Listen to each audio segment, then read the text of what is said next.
আসন্ন বিধানসভা নির্বাচনকে সামনে রেখে সোমবার বিজেপি তাদের প্রার্থী তালিকা প্রকাশ করেছে। সেই তালিকায় বালুরঘাট বিধানসভা কেন্দ্র থেকে প্রার্থী করা হয়েছে বিশিষ্ট আইনজীবী বিদ্যুৎ কুমার রায়কে।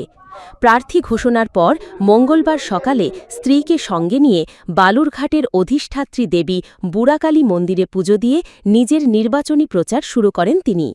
এই সময় তার সঙ্গে উপস্থিত ছিলেন বিজেপির জেলা সাধারণ সম্পাদক বাপি সরকার, বালুরঘাট টাউন মণ্ডলের সভাপতি সমীর প্রসাদ দত্তসহ দলের অন্যান্য নেতৃবৃন্দ।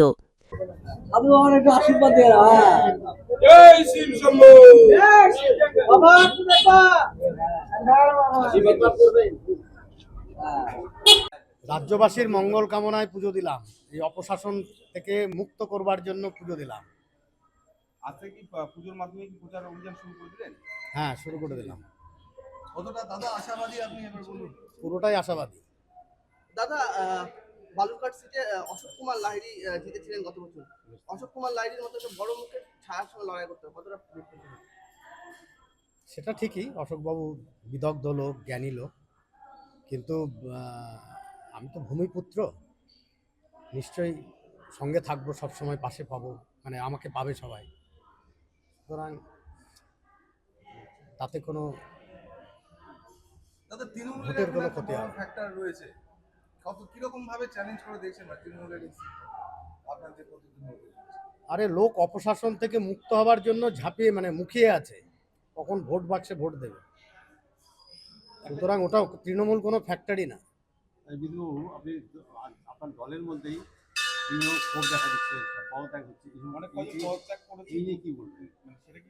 সেটা প্রশমিত করতে হবে। ভুল বোঝাবুঝি হয়েছে হয়তো সামান্য কিছু, সেগুলো ওভারকাম করতে হবে, তাদেরকে সঙ্গে নিয়ে চলতে হবে।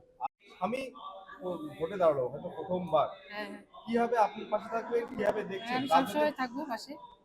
রাজনীতি তো এইভাবে কোনোদিন মাঠে নামেনি। না, ভাবিনি, কোনো অভিজ্ঞতা নেই। কি মনে করছেন এবার লড়াইটা কতটা টাফ হতে পারে বা ইজি হতে পারে? হ্যাঁ, ইজিও হতে পারে, খুব একটা টাফ না হতে পারে। আপনি স্বামীর সঙ্গে আপনিও প্রচারে বেরোবেন? দেখি সুযোগ হলে পারবো, যাবো হয়তো। এই আসলে কি আপনার স্বামী যেতে পারবে? আপনি? হ্যাঁ, 100% আশাবাদী। আপনার নাম? মহুয়া। মন্দিরে পুজো দেওয়ার পর বিদ্যুৎ রায় মন্দির চত্বরের আশপাশে বিভিন্ন দোকানেও প্রচার চালান এবং সাধারণ মানুষের সঙ্গে কথা বলেন।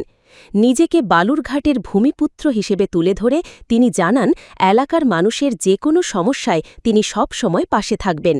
সেই কারণেই আসন্ন নির্বাচনে বিজেপিকে সমর্থন করার জন্য তিনি ভোটারদের কাছে আবেদন জানান।